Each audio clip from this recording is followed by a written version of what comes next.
memunculkan maulid nabinya atau maulud nabinya untuk mendekatkan pengenalan kepada nabinya, bukan sekedar untuk mengingatnya. Paham sampai sini? Halo? Nah, ini sejarah. Nah, muncul generasi setelahnya, mulai dipersoalkan, ini itu ibadah atau bukan. Karena sering nampak tiap tahun ada, kadang pas Rabiul Awal, kadang lewat Rabiul Awal, muncul, kumpul-kumpul lagi, dibacakan, ada yang baca ini, baca itu, ini dan sebagainya. Mulailah kemudian terjadi diskusi-diskusi sampai muncul perbedaan pendapat. Yang satu mengatakan, ini nggak boleh dilakukan, ini ibadah nih, haram hukumnya, nggak ada contohnya dari Nabi, keluarkan dalil-dalil dan sebagainya. Satu mengatakan, ini bukan ibadah, ini adat, ini muncul, ini begini, niatnya seperti ini, hadis seperti ini, turunannya seperti ini. Maka mulailah terjadi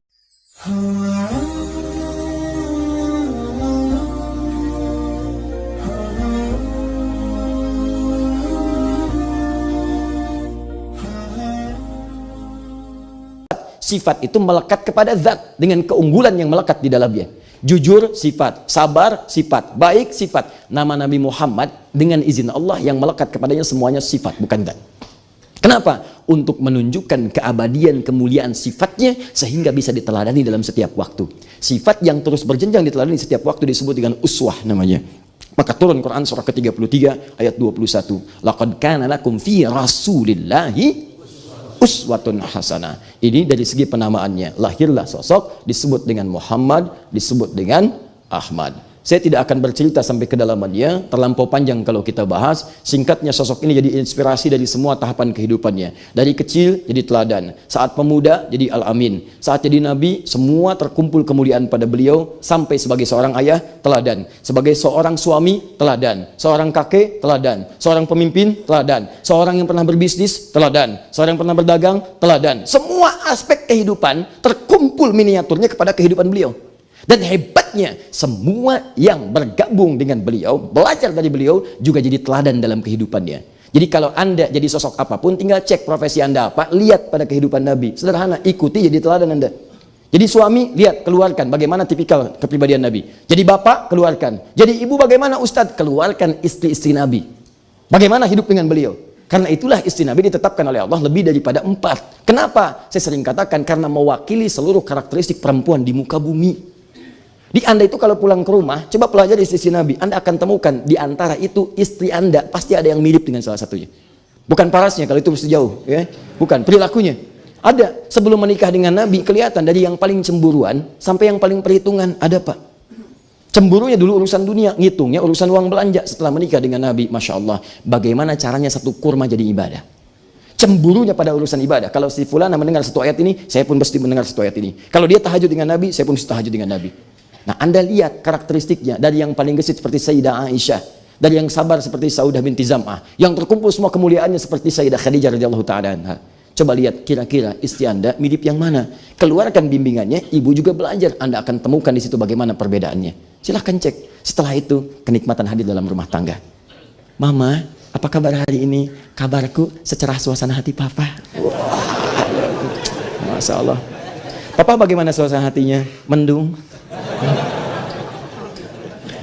Pokoknya enak lah. Nah, sekarang dari semua kemuliaan-kemuliaan tadi, baik tanggal lahirnya, waktunya sudah tahu, sosoknya demikian adanya, tiba-tiba terjadilah kemudian perjalanan sejarah. Kita baru ini nih, udah 5:30. Nah, sekarang masuk perjalanan sejarah. Wafat Nabi SAW. Beliau manusia, dan sifat manusia pasti akan mendapati maut. Maut mengambil nafas.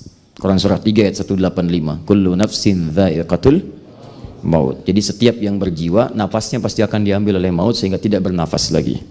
Kalau sudah sebelum diambil jadi mayyitun, ada tasydidnya. Quran surah 39 ayat 30. Innaka mayyitun. Kalian pasti akan wafat. Diambil nafasnya. Oleh siapa? Oleh malakul maut. Quran surah 32 ayat 11.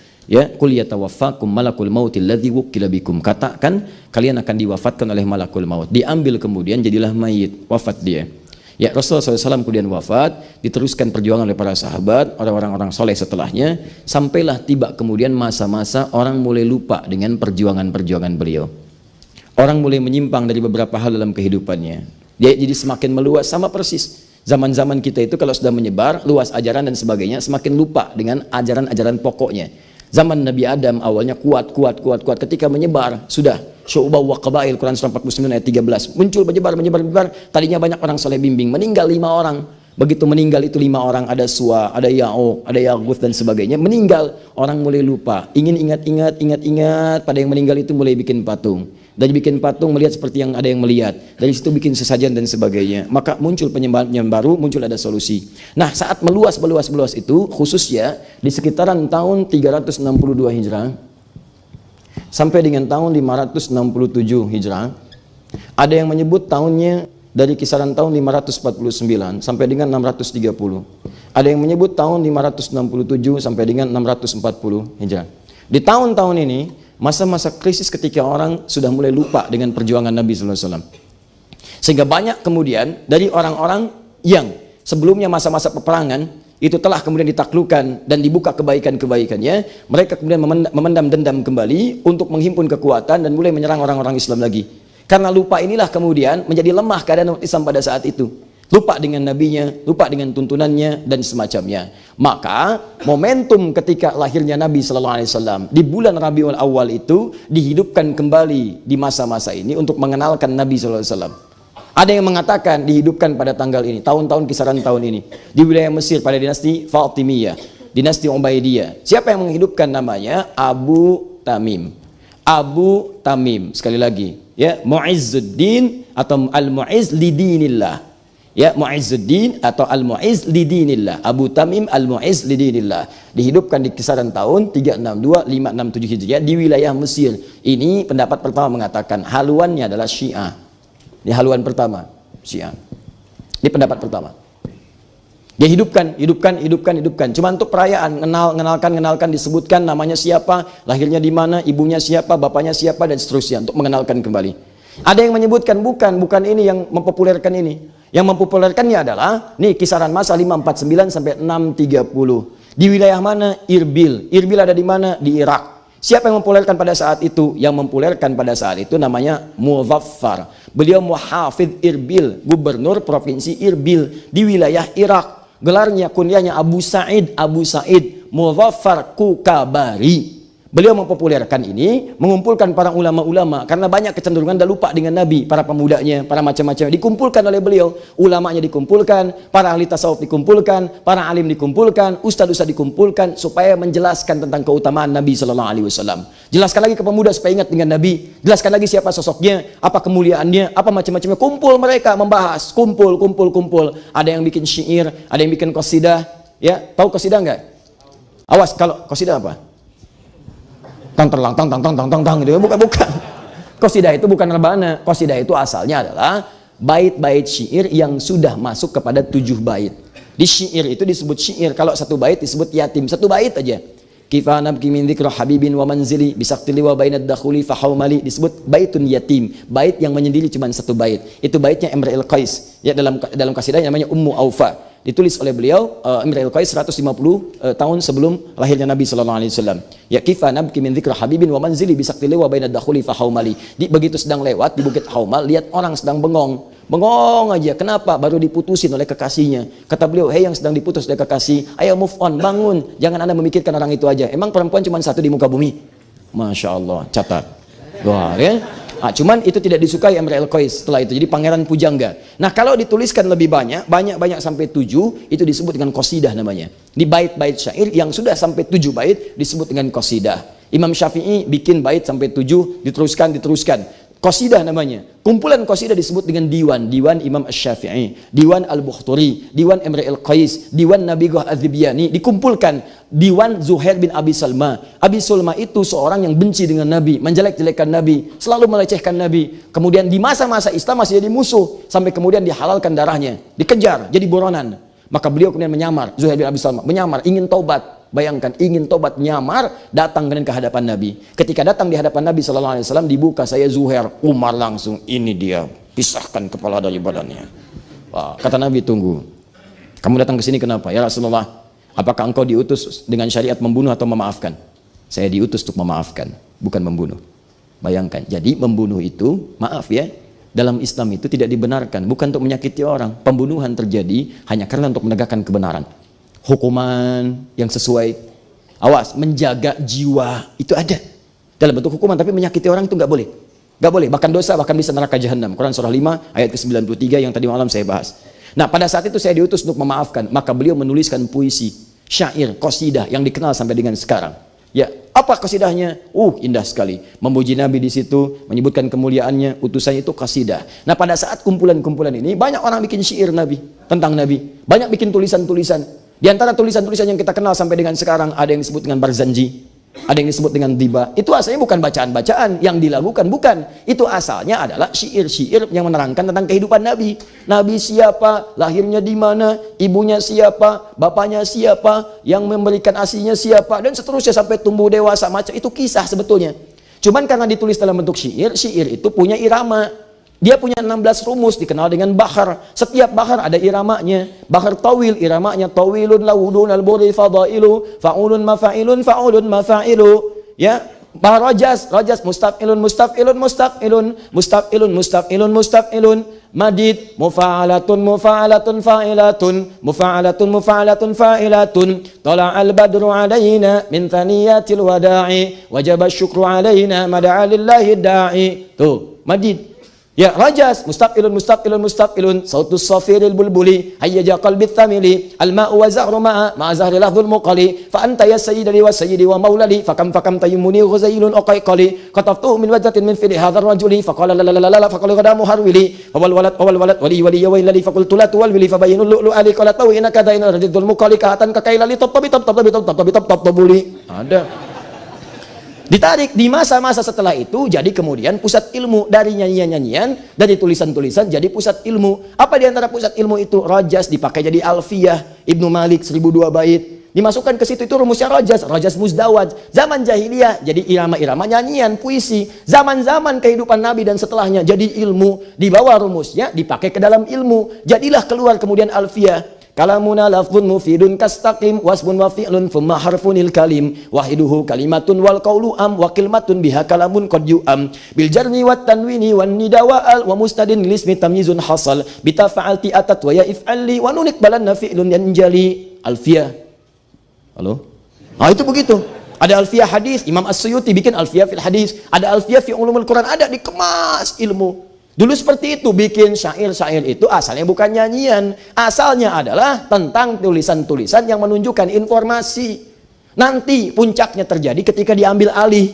Barat, Ferdinand dengan Isabella bersatu. Ngumpul 1492. Setelah perjanjian Tordesillas. Sebelum itu ngumpul keduanya menghancurkan Granada yang terakhir di Spanyol. Diambil hazanahnya, dibawa lagi kemudian kembali lagi ke musik. Muncul rumusan CDF GABC, GABC DFIS G, DFIS G ABCIS D, ABCIS D FIS GIS A, FIS GIS ABCIS DIS E, BCIS DIS E, FIS GIS AIS B, FIS GIS AIS B, CIS DIS AIS FIS, CIS DIS AIS FIS GIS AIS BIS, CIS, judi, preng. Tuh. Situ. Jadi ke piano, jadi ke gitar, jadi ke macam-macam. Balik lagi. Dulu itu kalau antum buka Diba, antum buka Barzanji, itu isinya sebetulnya bukan nyanyian. Isinya itu ada doa-doa, isinya ada sholawat, isinya ada doa untuk orang Islam, isinya menerangkan kehidupan Nabi. Itu asalnya. Cuman persoalannya, kalau dulu itu dibaca, orang paham, dijelaskan, ini begini-begini itu taklim. Yang sekarang, umumnya orang baca nggak ngerti isinya. Itu masalahnya. Jadi nggak tahu kalau itu pelajaran. Nggak tahu kalau isinya ada doa menerangkan Nabi tentang macam-macam. Bangkit lagi yuk, dekati lagi Nabi, ini perjuangannya. Nabi lahir begini, ibunya begini, bapaknya begini. Ayo Anda ikuti perjuangan Nabi, ikuti para ibu seperti ini, para ayah seperti ini. Seperti itu asalnya. Nah, itu kemudian ada pendapat ketiga, itu dibangkitkan, dipopulerkan oleh Salahuddin Al-Ayyubi, panglima paling hebat dalam Islam yang pernah lahir sepeninggal Nabi, sepeninggal sahabat dan seterusnya, yang membebaskan Palestina itu. Dicatat dalam sejarah namanya, dituliskan berbagai kisahnya dan dipuji dengan berbagai pujian yang ditetapkan oleh Allah Subhanahu wa taala lewat lisan-lisan para sejarawan orang-orang Islam setelahnya. Beliau ternyata juga pernah membangkitkan bagian dari pasukan-pasukannya yang beliau sering amati. Katanya ingin buka Palestina, katanya ingin bebaskan Palestina. Tapi ketika malam-malam beliau lihat sebagian tentaranya ada yang sholat. Kata beliau, ini sudah siap. Sebagian masih ada yang ngobrol-ngobrol, begadang. Hati-hati. Awas, begadang. Itu jangan begadang. Kalau tidak ada perlunya. Nah, itu tidak ada perlunya pada begadang. Akhirnya apa yang terjadi? Kata beliau, ini belum siap. Mentalnya belum siap. Kedekatan dengan Allahnya masih kurang. Banyak dilihat masyarakatnya, makin jauh kemudian, gak kenal Nabi, gak kenal macam-macam, akhirnya dihidupkan oleh beliau. Di waktu-waktu itu, ada yang mengatakan dihidupkan di bulan Rabiul Awal untuk mengambil momentumnya, ada yang mengatakan dihidupkan bahkan di luar bulan-bulan itu. Ayo kenali lagi Nabi, dikenalkan. Kumpulan-kumpulannya sampai populer disebut dengan kumpulan Dzikra Maulidin Nabi. Dzikra, bukan haflah. Kalau haflah itu perayaan. Ya, kalau haflah itu pesta. Kalau Dzikra itu mengingat. Kumpul-kumpul untuk mengingat Nabi, meneladani perjuangan-perjuangan dan kehidupan kalian beliau. Dzikra Maulidin Nabi. Dzikranya kemudian dihilangkan untuk menunjuk pada mudhaf dan mudhaf ilaih. Disebutkan Maulid Nabinya. Ini rumus untuk mempercepat. Yang penting bukan dzikranya. Yang penting itu kita kenal dengan Nabinya. Sama dengan Masjidil Haram. Masjidil Haram, kalau antum ke Mekah, masjidnya dibuang, muncul kalimat haramnya. Di hotel-hotel tulisannya bukan Masjidil Haram, tapi Al-Haram. Ya, kemana? Ke haram. Silakan, Anda mau ke Mekah itu haram. Kemana Pak? Haram, saya nggak mau, saya maunya halal. Bukan itu. Jadi nggak ada hubungan halal dengan haram. Ini maksudnya masjid. Masjidil Haram. Masjid ini beda dengan masjid yang lain-lainnya. Zikranya dibuang, dimunculkan maulid nabinya atau maulud nabinya untuk mendekatkan pengenalan kepada nabinya, bukan sekedar untuk mengingatnya. Paham sampai sini? Halo? Nah, ini sejarah. Nah, muncul generasi setelahnya, mulai dipersoalkan, ini itu ibadah atau bukan? Karena sering nampak tiap tahun ada, kadang pas Rabiul Awal, kadang lewat Rabiul Awal, muncul, kumpul-kumpul lagi, dibacakan, ada yang baca ini, baca itu, ini dan sebagainya. Mulailah kemudian terjadi diskusi-diskusi sampai muncul perbedaan pendapat. Yang satu mengatakan, ini nggak boleh dilakukan, ini ibadah nih, haram hukumnya, nggak ada contohnya dari Nabi, keluarkan dalil-dalil dan sebagainya. Satu mengatakan, ini bukan ibadah, ini adat. Ini muncul, ini begini, niatnya seperti ini, hadis seperti ini, turunannya seperti ini. Maka mulailah terjadi diskusi, di situ kemudian muncul perbedaan pendapat, jadilah ikhtilaf di kalangan para ulama pada saat itu, menyebar di masyarakat. Sebetulnya pembahasan itu sudah tuntas, kitabnya sudah ada, turunannya ada, diskusinya ada, pilihannya ada. Yang jadi aneh, kenapa orang sekarang pada ribut lagi? Ternyata karena belum dipelajari apa dalilnya, apa turunannya, apa rinciannya. Itu yang menyebabkan karena belum paham banyak diskusi terjadi sampai melahirkan perselisihan. Nah, karena itu kita masuk kemudian pada bagian yang ketiga, keempat, dan terakhir. Kita punya waktu kisaran ada 15 sampai 20 menit ke depan. Baik. Halo? Baik, masih semangat insya Allah? Baik. Jadi yang benar maulid atau maulud? Sekarang sudah paham ya, sekarang sudah paham. Baik. Saya hapus dulu yang ini. Nah, sekarang kita masuk kepada dalil. Nah, kita lihat nih diskusinya seperti apa di antara orang-orang yang kemudian menolaknya dengan orang-orang kemudian yang juga melakukan atau membenarkannya. Sampai dengan kekinian, lalu kita ambil sikap atau terserah Anda mau mengambil sikap yang mana. Tugas saya untuk menyampaikan, bukan memaksa. Nabi aja ketika berdakwah turun ayat fadzakir innama anta mudzakir lasta alaihim bimusaitir. Muhammad ingatkan, tugas kamu ngingatin orang, bukan maksa orang. Seorang Nabi Muhammad manusia paling takwa, surga terjamin, sangat dekat dengan Allah, luar biasa. Tugasnya hanya mengingatkan, bukan maksa. Saya di hidayat, Nabi bukan, Rasul bukan, surga belum jelas, amalan berantakan, hisab menegangkan. Kemudian di pagi ini pengen maksa Anda, saya siapa? Saya masih sehat. Ya, ya dalil. Ini kita bagi dua. Ini yang mengerjakan, ini kemudian yang tidak mengerjakan. Nah, ada yang menolak, kemudian ada juga yang mempraktikkan. Baik, kita mulai dari yang menolak mengatakan, pertama, ini terkesan ibadah nih. Ya, jadi menilai perbuatan itu sebagai ibadah. Kalau ibadah, mesti ada contoh. Nggak boleh dibuat-buat. Karena sesuatu yang dibuat-buat dalam ibadah itu bisa melahirkan yang disebut dengan bid'ah. Kalau sudah bid'ah itu bisa dolalah. Kalau sudah dolalah itu bisa finnar. Di antara dalilnya turunkan misalnya hadis riwayat Abu Daud nomor hadis 4301 4301. Baik, mari kita lihat pelan-pelan misalnya. Fa inna asdaqal hadithi kitabullah wa khairu hadi hadi Muhammadin sallallahu alaihi wasallam. Ayyakum muhdatsatil qaul. Awas, fa inna kulla muhdatsatin bid'ah wa kullu bid'atin dolala. Sampai situ sebetulnya. Ada beberapa riwayat menambahkan, ada yang mengatakan ini syarah penjelasan saja. Wa kullu dolalatin finnar. Wa kullu dolalatin finnar. Jadi setiap yang tersesat berpeluang masuk neraka. Bagian terakhir ini sebetulnya bukan bagian dari inti hadisnya. Hanya beberapa mengatakan ini ada tambahan, ini ada tafsir masuk ke situ. Persis seperti kalimat Ibnu Adam. Idza mata Ibnu Adam. Padahal di hadisnya bukan Ibnu Adam. Di hadisnya insan. Idza matal insan atau idza matal abdu. Demikian di hadis riwayat Muslim 9 lafaz. Cuma kemudian disyarah oleh para ulama, wa yuqsadu bil insan Ibnu Adam, yang dimaksud dengan insan semua anak cucu Adam. Maka populer ungkapan idza mata Ibnu Adam. Paham? Oke, teruskan. Ini contohnya nggak ada. Baik ya, ini berpeluang menjadi bid'ah. Sampai kita bahas dulu ya. Awas, hati-hati, jangan marah dulu. Nah. Kemudian teruskan ke bawahnya. Nah, ini nggak boleh diada-adakan. Yang ketiga, kalau ini baik, nah keluar kaidah nih, keluar kaidah. Kalau ini baik, tentu orang dulu sudah mengerjakan sebelumnya. Pernah dengar ungkapan ini?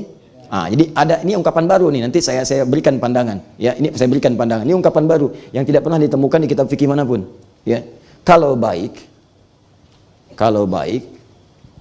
tentu dipraktekkan oleh orang sebelumnya, oleh generasi sebelumnya, Baik. Ini diantara dalil-dalilnya. Jelas sampai sini? Baik, makanya ketika ada orang misalnya muncul, siap nih maulid, mau bikin ini, mau bikin itu dan sebagainya, mau ngaji ini itu, dikatakan, nggak bisa, itu bid'ah. Singkat aja bid'ah. Kenapa bid'ah? Turunkan. Ini terlihat seperti ibadah, ini nggak ada contohnya. Ya, ini masuk pada sesuatu yang dibuat-buat, dan kalau itu baik pasti dipraktekkan oleh generasi sebelumnya. Nah, kemudian itu dijawab oleh orang-orang yang melakukannya, mempraktekannya, bahkan dengan jawaban-jawaban juga yang didetilkan sampai dengan dalil-dalilnya. Di antara orang kontemporer yang menjawab itu ada namanya Al-Habib Sayyid Alawi Al-Maliki. Ya, beliau tinggal di Mekah, wafat juga di Mekah, di antara cucu keturunan Nabi SAW. Menulis kitab namanya Mafahim Yajibu an Tusahhah. Lihat di halaman 309 sampai dengan 321. Ya, saya qadar Allah nggak ke bawah tuh, padahal sudah saya siapkan, kalau nggak ke bawah. Itu saya punya. Kemudian kitab ini juga saya punya, yang lain saya punya. Saya tuh mau saya praktekkan mau enggak, yang penting saya baca dulu, saya lihat. Kita hargai orang berpendapat seperti apa. Baca, jangan sampai kita berargumen tapi tidak punya dalil-dalil. Wah, sampaikan aja. Bid'ah bagaimana? Pokoknya bid'ah lah. Nggak bisa begitu.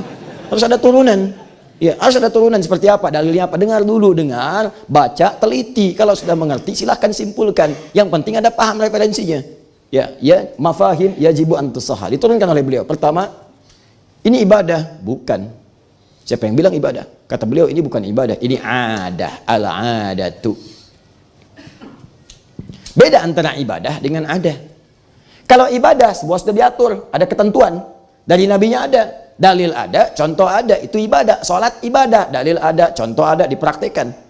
Kalau ada, itu bagian dari tradisi. Tradisi ini bisa jadi diambil dari nilai-nilai syariat, cuma dipraktekkan dalam bentuk kebiasaan masyarakat. Hukum fikihnya mengatakan al-adatul muhakkamah. Adat itu bisa jadi hukum selama tidak bertentangan dengan syariat, boleh dipraktekkan. Misal ada semboyan di Ranah Minang, ya. Adat bersanding syarak, syarak bersanding kitabullah. Adat itu bersanding dengan syarak, bersesuaian dengan syariat, syariatnya berpedoman pada kitabullah. Kalau nggak bertentangan, praktekkan. Itu jelas. Al-adatul muhakkamah. Adat dibagi dua. Ada adat urusan dunia saja. Adat yang jadi hukum urusan dunia. Misal urusan dunia, urusan toilet. Cicahem dengan misalnya yang satu lagi terminal apa namanya? Leuwih panjang sampai sekarang tuh ya. Itu leuwih panjang dengan Cicahem. Masuk toiletnya beda. Cicahem 1000 misalnya, leuwih panjang 2000. Hukum Cicahem 1000, leuwih panjang 2000. Tiba-tiba Anda biasa ke Cicahem, masuk ke leuwih panjang, masuk ke toilet. Bayar 1000, kata orang leuwih panjang, Pak 2000. Nggak bisa, biasanya 1000. Adat di situ, awas hati-hati, adat itu berbeda jadi hukum, jadi kebiasaan. Kalau sudah kebiasaan Anda nggak bisa tolak, itu urusan dunia. Sama bahkan ke istilah. Di sini pisang itu pisang, gedang itu pepaya. Awas, masuk ke Jawa, gedang itu pisang. Awas, jangan itu sayur. Silakan. Monggo niki, ini nasinya loh ya. Niki jangan dimakan, Nasinya jadi makan, sayurnya enggak. Kenapa niki jangan dimakan? Kan jangan tuh sayur. Ya. Paham? Itu adat namanya. Ada kebiasaan-kebiasaan. Nah, hukum fikih mengatakan urf itu, adat itu kalau masuk pada urusan-urusan terkait dengan praktek-praktek penjelasan atau praktikal nilai-nilai syariat dipraktekkan dalam adat sepanjang tidak bertentangan dengan syariat, boleh. Dari mana hukumnya? Nggak usah ambil sekarang, ambil masa jahiliyah. Di jahiliyah ada dua adat. Adat pertama misal saat tawaf. Tawafnya apa? Buka pakaian semua, tawaf sambil tepuk tangan, sambil siul-siul. Itu nggak usah dipraktekkan. Nggak usah, karena bertentangan dengan syariat. Sudah membuka aurat, sudah siul-siul nggak jelas dan sebagainya, nggak ada maknanya. Maka itu tinggalkan. Makanya kalau ada kebiasaan-kebiasaan tradisi yang bertentangan dengan syariat, jangan terlampau kreatif, tinggalkan. Yang kedua, ada adat mereka sejak jahiliyah untuk menghormati orang tua yang baru punya anak pertama. Maka dihormati dengan panggilan abu, dilekatkan nama anak pertamanya. Misal Nabi Muhammad SAW melahirkan anak pertama namanya Al-Qasim, maka dihormati takrim namanya Abul Qasim. Pamannya ada yang dikenal dengan, pernah dengar nama ini? Imran, pernah dengar? Abdul Manaf, paman Nabi. Kalau Abu Talib, nah Abu Talib itu memang aslinya Imran. Ada yang mengatakan Abdul Manaf. Anak pertamanya namanya Talib. Kemudian ada Ja'far, kemudian ada Ali. Karena anak pertama namanya Talib, maka dikenal dengan Abu Talib. Nah itu banyak turunan ke bawah untuk sebagai menghargai orang-orang yang baru melahirkan dan baru punya anak pertama. Takrim. Itu dilestarikan sampai masa Islam sampai sekarang. Abu Muhammad, Abu Usama, Abul Husain, Abul Hasan dan sebagainya. Jadi kalau antum misalnya tiba-tiba saya pengen hijrah, terus ganti nama antum Asep, punya anak namanya misalnya Hasan, jadi Abu Hasan. Ini bukan menunjukkan Anda Islami, bukan. Itu dari tradisi sejak masa jahiliyah. Jangankan Anda, Abu Lahab juga begitu, Abu Jahal juga begitu, dan yang lainnya. Itu tradisi sejak zaman dulu, cuman diabadikan, dilestarikan masa Islam karena punya nilai-nilai baik. Itu yang disebut adat tidak bertentangan dengan syariat. Paham? Awas, saya belum bicara pilihan, tugas saya menjelaskan dengan objektif, jangan menutup-tutupi. Sampaikan ini pilihan itu belakangan. Jelas? Jadi paham ya? Jadi ini adat nih bukan ibadah. Kalau ibadah itu ada teknisnya, ada macam-macamnya, ada aturannya. Kami ini kumpul seperti antum kumpul. Antum kumpul itu pengajian yang dibahas Nabi, kami juga pengajian yang dibahas ini, kumpulannya seperti ini. Kita cuma tradisi aja seperti antum tradisi kumpul taklim, tradisi kumpul ini. Tapi kan nggak ada contohnya dari Nabi. Ini yang jadi masalah. Apa antum juga ada contohnya taklimnya khusus hari Ahad subuh? Apa ada contohnya taklimnya khusus malam Jumat? Apa ada contohnya taklimnya khusus di Sabtu subuh? Nggak ada zaman Nabi dikhususkan taklim di Sabtu subuh. Nggak ada zaman Nabi dikhususkan taklim di Ahad subuh. Tapi kan itu kan tapi. Semua persoalan butuh dalil. Perhatikan baik-baik. Kalau urusan ibadah itu telah kita bahas. Ada dalil, ada contoh. Ada dalil, contoh sementara. Ada dalil, contoh nggak ada. Tidak setiap yang nggak ada contoh tidak boleh dilakukan kalau ada dalilnya. Nah ini bukan urusan ibadah, tapi ada dalil. Apa dalilnya? Untuk mengikuti membahas tuntunan Nabi. Quran surah ke-33 ayat 21, Quran surah ke-3 ayat ke-31, Quran ke-9, bahkan dari ayat ke-124 sampai dengan ayat terakhirnya. Teman-teman sekalian, itu menunjukkan kemuliaan Nabi dipraktekkan dalam bentuk pertemuan-pertemuan membahas tentang Nabi. Isinya ada yang taklim, isinya ada yang pujian, isinya ada yang doa. Sama dengan antum kumpul bahas sirah, yang dibahas tentang Nabi, yang dibahas kehidupan Nabi, istri Nabi dan sebagainya. Cuma waktunya kemudian ditetapkan oleh mereka. Kapan waktunya? Yang paling afdol pas bersamaan dengan lahirnya. Kenapa bersamaan dengan itu? Karena orang mulai ingat, banyak ingat. Kalau banyak ingat, banyak mudah menghadirkan nilai-nilainya. Sama dengan begini, kapan kelahiran negara Indonesia? 17 Agustus. Ya, bulannya Agustus, tahunnya 1945. Itu bahasa Arabnya milad.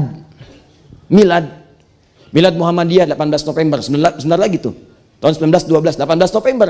Miladnya NU 31 Januari 1926. Dan sebagainya. Coba cek, negara memperingati miladnya. Disampaikan setiap 17 Agustus tuh. Bahkan hal-hal yang tidak terkait langsung pun ada. Apa misalnya? Panjat pinang. Ayo, siram sama minyak, naik lagi, merosot lagi. Kenapa sih Pak mesti bikin itu? Menanamkan nilai perjuangan. Berjuang untuk mendapatkan yang di atas, naik turun lagi. Ayo semua dicari, dijelaskan. Tapi intinya ingin menanamkan nilai-nilai yang dulu pernah terjadi di masa-masa kekinian. Kapan waktu yang paling tepat? Ketika momentumnya tiba.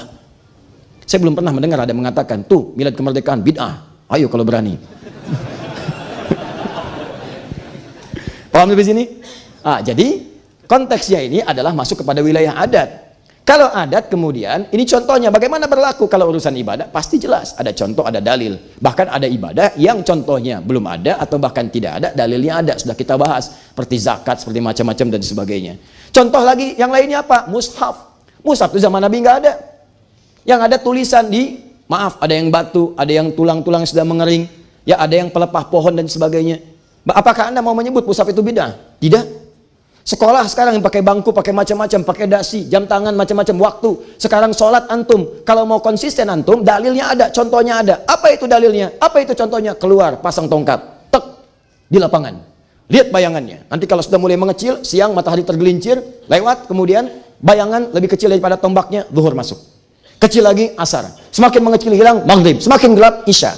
Saya tanya pada antum, siapa yang sekarang dan masjid mana di Bandung yang kalau mau sholat pasang tombak di luar? Sekarang kemana? Jam berapa maghrib? Jam berapa kemudian isya? Jam berapa zuhur? Saya mau tanya, tunjukkan pada saya satu hadis saja tentang jam di zaman Nabi.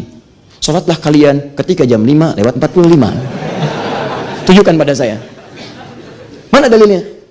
Kalian mengatakan harus ada dalil, mana dalilnya? Mana contohnya? Oh ini nggak bisa, ini kan kias, ini apa? Sama aja. Sama aja. Kenapa kalian mengunggulkan yang ini tapi menolak yang lain? Kenapa kalian mengagungkan yang ini tapi menafikan yang lain? Tapi ketika itu jadi kepentingan Anda kemudian bela mati-matian.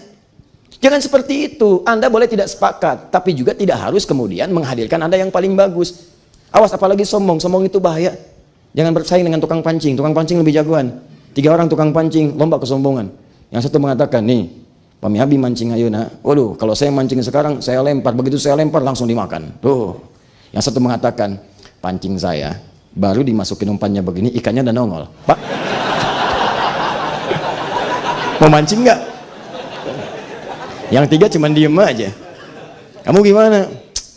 Saya itu, kalau mau mancing hari Sabtu, hari Jumat, ikan datang ke rumah ngetok. Punten Pak, dupe anjing jantan mancing. Sudahlah, nggak usah seperti itu, ya. Nggak ada ujungnya, nggak ada ujungnya. Paham ya? Jadi lebih baik kita lihat dulu, dengar aja dulu. Dan belum tentu juga ini pun unggul dibanding yang ini. Cuman caranya tampilkan dengan yang elegan. Itu yang paling bagus. Caranya demikian. Ini jawab, ini dalil, pakai dalil. Dalil pakai itu biasalah. Biasa diskusi dalil itu pilihan terserah Anda. Ya jangan sampai perbedaan kita membuat kita sulit untuk minum teh bersama. Asik. Biasa. Nah, paham ya? Yang ini bid'ah. Ini yang tadi saya bacakan. Kullu bid'atin dhalal sebagainya. Bid'ah itu kapan sesuatu disebut bid'ah? Bid'ah itu jika sesuatu terkait dengan ibadah, bukan dengan adat. Jika sesuatu dipahami sebagai ibadah, dimunculkan sesuatu yang baru dipahami sebagai ibadah.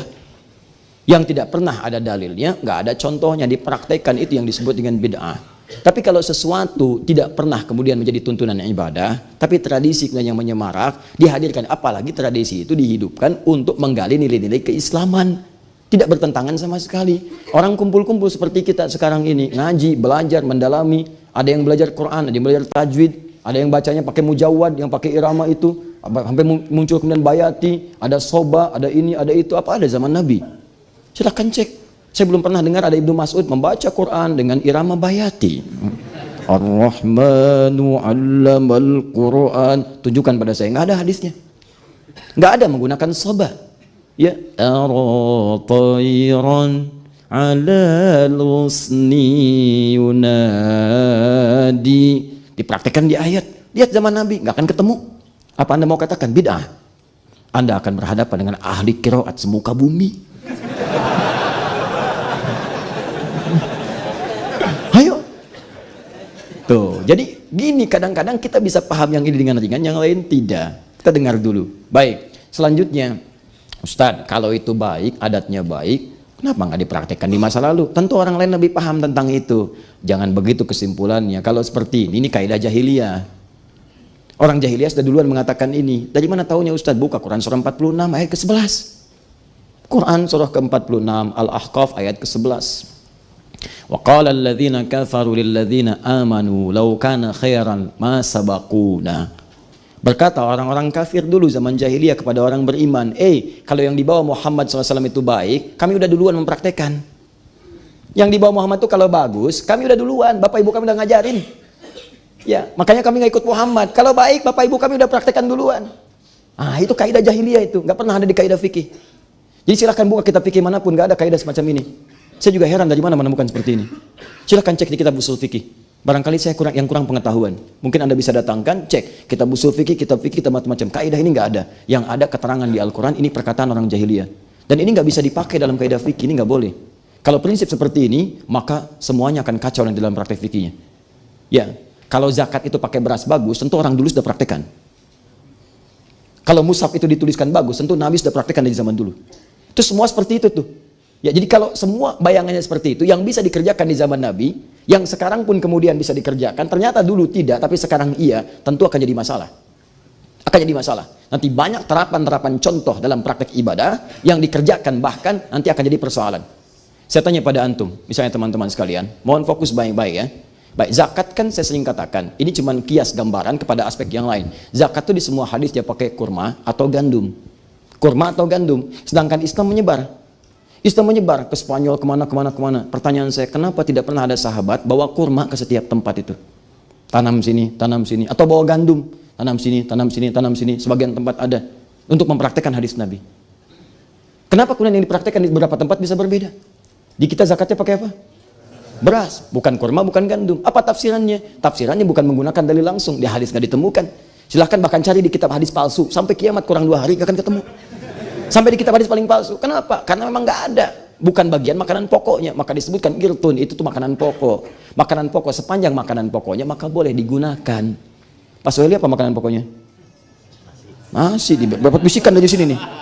Ya, nasi. Sumbernya dari apa? Beras. Itu. Jadi boleh silahkan. Sepanjang makanan pokok nggak ada masalah. Kalau daerah Indonesia sebagian pakai gandum, pakai gandum. Sebagian pakai jagung, pakai jagung. Sebagian kurma, silahkan pakai kurma. Ini menunjukkan bahwa ada turunan-turunan hukum yang tidak seperti itu. Kalaulah pakai beras itu baik, tentu sudah dipraktekkan di masa-masa lalu. Nah, tapi kan nggak ada perkataan semacam itu. Nah, jadi yang ingin saya katakan, boleh Anda berargumentasi, tapi gunakan kaidah yang baik. Jangan sampai menyalahi kaidah fikih yang sudah paten di kalangan para ulama. Nah, jadi kesimpulannya, ini dijawab kemudian. Ini dalilnya ini, dalilnya ini, dalilnya ini. Kemudian muncul lagi, tapi kami nggak sepakat. Ada bagian-bagian tertentu di situ yang melanggar ketentuan syariat. Bisa seperti berdiri. Ya, misal kemudian merasakan Nabi hadir, ada yang melihat, ada yang macam-macam dan sebagainya. Turun dalil-dalil 1, 2, 3, 4. Sebetulnya detailnya sudah dijawab nanti di sini. Ada di kitab Syekh Alawi Al-Maliki juga dijawab. Dalilnya ini, hadisnya ini ya ini. Cuma persoalannya adalah kalau Anda tidak sepakat pada satu hal, jangan menolak juga yang lainnya. Toh tidak semuanya kemudian mengadakan Maulid Nabi seperti itu. Ada yang cuma bikin pengajian. Ya, ini waktunya Nabi lahir di waktu-waktu ini. Ayo kita hidupkan kembali sunnah Nabi. Bikinlah pengajian. Nggak ada yang pakai rebana. Nggak ada yang tepuk-tepuk, nggak ada yang baca bahkan berjanji. Mereka cuma bikin pengajian, buka sirah Nabi. Saya tanya pada antum, kalau ada orang bikin pengajian bertepatan dengan momentum lahirnya Nabi SAW, terus dia bikin pengajian, dia terangkan Nabi begini, kemuliaannya seperti ini, sunnahnya, sampai mengatakan pada masyarakat jangan tinggalkan Nabi. Ayo kita praktekkan semua sunnah Nabi. Tanya pertanyaan saya, boleh nggak? Itu poinnya. Jangan sampai ada satu perbuatan di satu tempat, perbuatan itu dianggap salah, dijadikan digeneralisir, semua hukumnya salah. Ya. Kalau ada satu orang kemudian sholat di tempat Anda, sholatnya keliru misalnya, apa Anda mengatakan semua orang sholat keliru di situ? Tidak. Maka satu diperbaiki, yang lainnya kemudian disempurnakan. Maka sekarang orang menganggap momentum Maulid Nabi itu ada macam-macam menyikapinya. Ada yang menghadirkan belajar, ada yang bikin taklim, ada yang macam-macam. Makanya kalau saya diundang, ada momentum Maulid Nabi Ustadz, saya datang, saya terangkan, saya ceramah tentang Nabi di situ. Ya, kalau ada sesuatu yang kurang, disitulah kita perbaiki. Kita tampilkan di situ untuk memberikan pemahaman tentang Nabi. Bukan diarahkan kepada tempat-tempat atau suasana yang tidak sesuai. Maulid itu mengajarkan tentang peristiwa kelahiran Nabi sampai dengan kehidupannya. Maulid bukan makan-makan. Bukan makan-makan. Inti Maulid bukan makan-makan. Kumpulkan uang, beli ini, beli itu, macam-macam. Masya Allah. Kumpulkan hanya untuk makan. Bukan itu fungsinya. Maulid itu bukan menjadi ahli hisab. Bukan. Ya, ada ru'yat, ada hisab. Ya, itu berbeda. Jangan sampai kumpul-kumpul hanya untuk menjadi ahli hisab. Yang lain batuk-batuk, yang lain sulit bernapas dan sebagainya. Rokok, ya.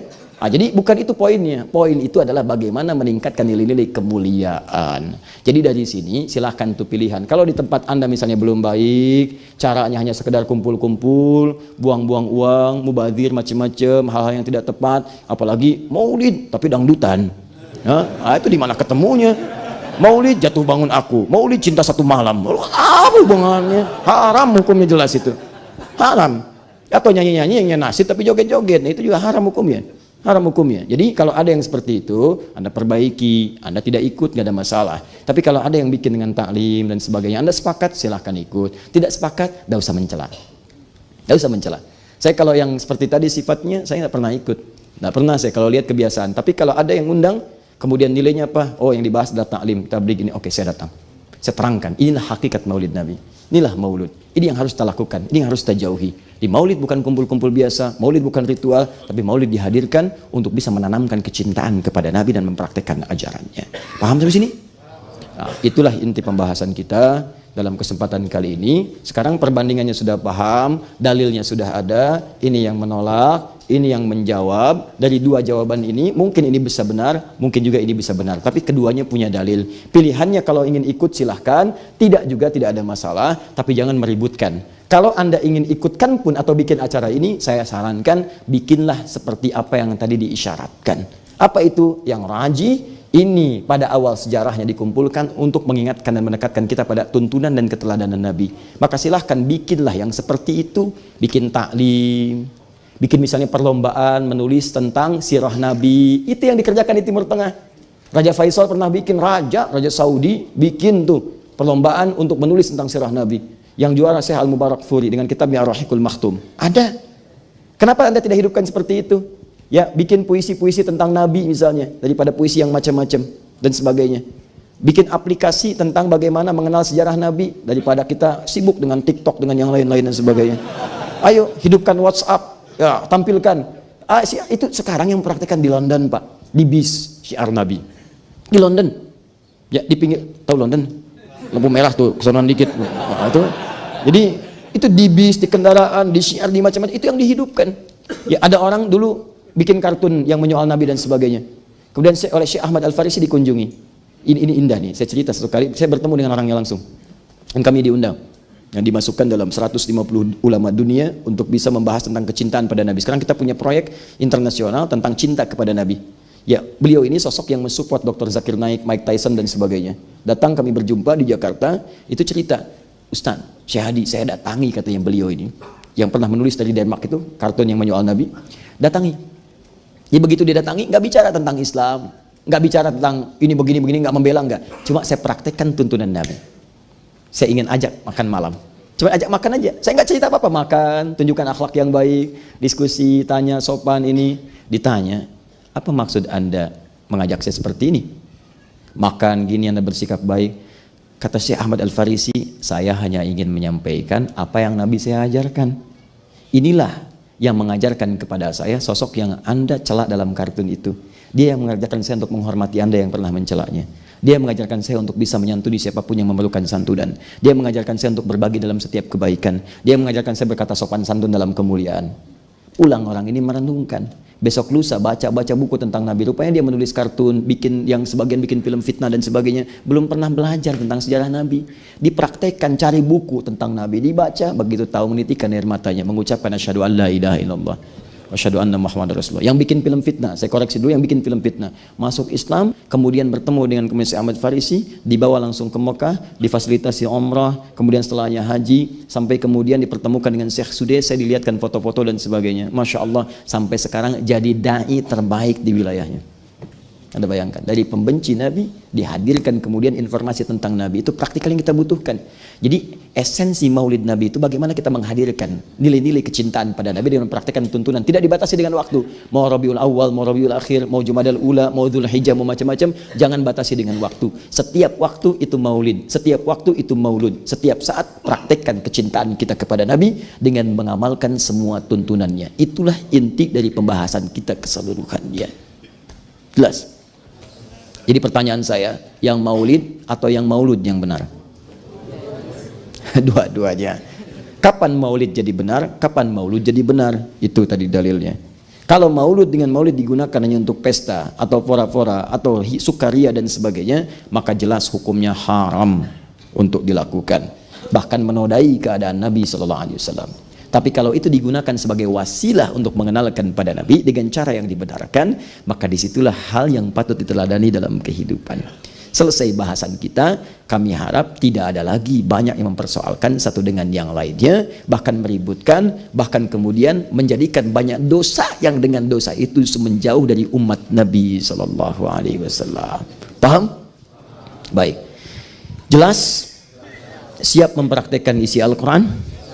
Baik. Tes Al-Maidah ayat 100 sampai 101.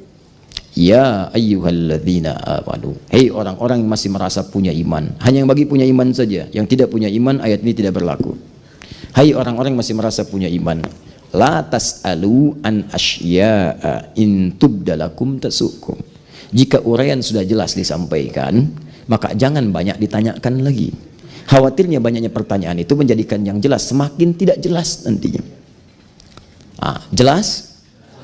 Paham? Hei orang-orang beriman, ada pertanyaan? Alhamdulillah. Satu. Kedua, suka ada orang-orang menyimpang kekinian. Apa penyimpangannya? Seperti diisyaratkan pada zaman Nabi dulu. Nanti di akhir masa ada orang muncul, tiba-tiba membuat keributan. Setelah itu dia pergi, memunculkan satu perkataan, yuhaditsunakum bima lam taf'aluhu bima lam tasma'uhu wa la yasma'unahu aba'ukum. Kadang-kadang dia bikin satu hal yang Anda dengar, Anda lihat, informasi sampai pada Anda, tiba-tiba informasinya menyesatkan. Tiba-tiba setelah itu tidak jelas dia pergi kemana aja. Sekarang disebut dengan provokator, dengan macam-macam. Sekarang bisa masuk lewat media sosial. Ya, ceramah kadang-kadang dipotong. Dari potongan itu ditampilkan untuk memecah belah. Kadang-kadang dikirimkan kepada para ustadz supaya ustadz itu saling serang satu dengan yang lainnya. Padahal ustadznya sendiri belum tahu kemana posisinya. Cuma didorong dengan diberikan informasi yang sepotong-sepotong. Terjadilah kemudian apa yang disebut dengan tahdzir, apa yang disebut dengan ini, itu dan sebagainya. Bahkan dahsyatnya, satu dikirimkan ke pihak yang A, satu dikirimkan ke pihak yang B, supaya pertajam perselisihan itu. Kalau Anda menemukan yang seperti itu, hati-hati. Orang itu kata Nabi sangat berbahaya. Yang seperti itu sangat berbahaya. Dan saya pun minta kepada para YouTubers ini hati-hati ya, kalau kurang ilmu maka bertanya di mana, mesti mengambil tematik-tematik cuplikan yang baik supaya memberikan kenyamanan pada masyarakat. Ada yang niatnya baik cuma kurang ilmu, tapi ada yang sudah niatnya pun sudah buruk. Itu yang dijamin langsung oleh Al-Quran akan mendapatkan penderitaan dunia plus siksa yang digandakan saat di akhirat. Itu orang-orang yang senang dengan memecah belah orang Islam, dengan memunculkan berita-berita yang tidak baik, itu diancam di surah An-Nur oleh Allah akan mendapatkan siksa berlipat, di dunianya nestapa penuh dengan kegelisahan, di alam kuburnya tersiksa, di akhiratnya neraka jahanam yang paling dalam. Ya, jangan diaminkan ya. Sudah cukup itu dengan ayatnya, tinggal kita bermohon pada Allah supaya orang-orang itu diberi hidayah oleh Allah Subhanahu wa taala. Baik, Anda mengaminkan siapa? Baik teman-teman sekalian, itu bahasan kita.